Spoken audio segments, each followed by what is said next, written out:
उधर करनाल की अनाज मंडी से एफसीआई के गोदाम में भेजे गए गेहूं के ट्रक वापस मंडी लौट रहे हैं। गेहूं में गुणवत्ता मानकों की कमी का हवाला देकर के एफसीआई ने मंडी से भेजे गए हजारों गेहूं के कट्टों को रिजेक्ट कर दिया है।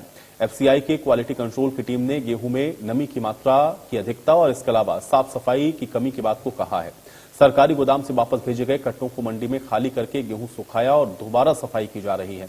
गेहूं रिजेक्ट होने के बारे में आढ़ती संतुष्ट नहीं है। उनका दावा यह है कि मंडी से भेजा गया गेहूं साफ है। एफसीआई के डीएम इंद्रनील मंडल ने यह बताया है कि गेहूं खरीद को लेकर के नमी और गुणवत्ता के मापदंड निर्धारित हैं। इस बार बारिश की मार के चलते सरकार ने लस्टर लॉस में छूट दी थी। वहीं एफसीआई के गोदाम में भेजे गए गेहूं की बारीकी से जो जांच है वो होती है और जिस गेहूं में कमी होती है उसको रिजेक्ट किया जाता है। इससे लेके इशू मतलब गवर्नमेंट ऑफ इंडिया का एक निर्धारित मानक होता है, स्पेसिफिकेशन होता है। हमको वो गेहूं जो है उस निर्धारित मानक में ही लेना पड़ता है।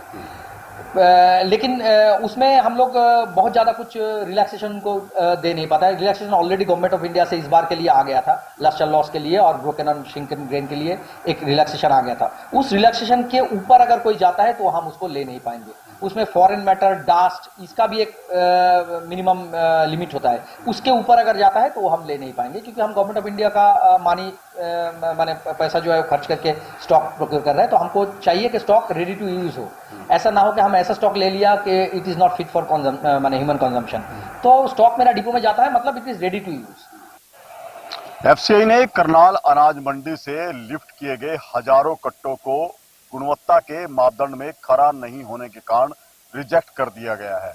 ऐसे में अब ये कट्टे सरकारी गोदामों से दोबारा करनाल की अनाज मंडी में पहुंच रहे हैं और इनकी साफ सफाई करने के लिए दोबारा से कट्टों को खोला जा रहा है। ऐसे ये सैकड़ों कट्टे हैं जो एफसीआई के गोडाउन में पहुंचे गए थे, लेकिन अब इनको खाली किया गया है क्योंकि एफसीआई ने इस गेहूं को लेने से इनकार कर दिया है।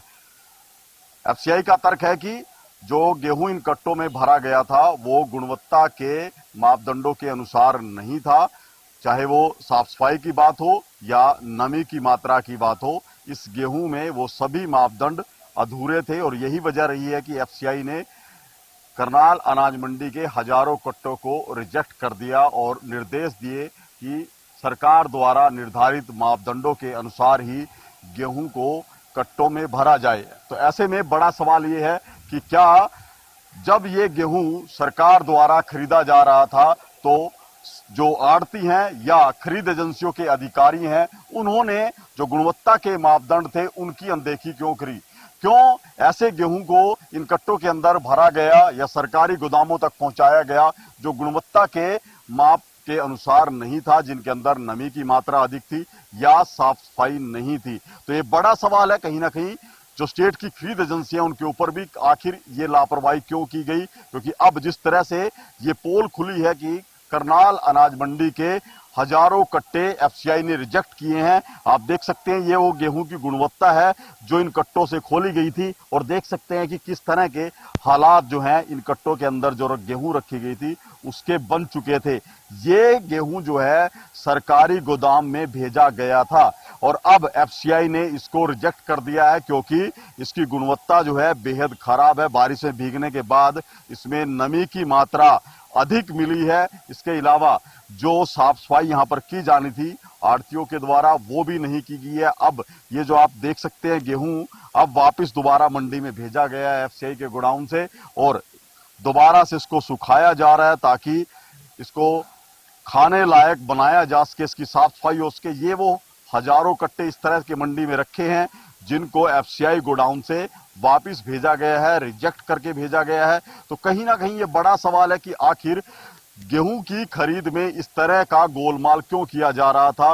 क्यों निर्धारित मापदंड जो हैं उसकी पालना नहीं की गई? और अब जब ये गेहूं के कट्टे वापस मंडी में भेजे जा रहे हैं तो अब किस तरह से गेहूं की गुणवत्ता सुधारी जाएगी? क्योंकि इंडिया न्यूज हरियाणा पहले भी ये मुद्दा उठा चुका है कि जानबूझकर रखरखाव का अभाव रखा गया मंडी में और लाखों कट्टे बरसात की चपेट में आए। इससे नमी की मात्रा जरूर बढ़ी लेकिन गेहूं की क्वालिटी भी प्रभावित हुई। अब एफसीआई ने इस मामले में अपने तेवर तलक करते हुए ऐसे गेहूं को रिजेक्ट करना शुरू कर दिया है। करनाल से महेंद्र सिंह, इंडिया न्यूज हरियाणा।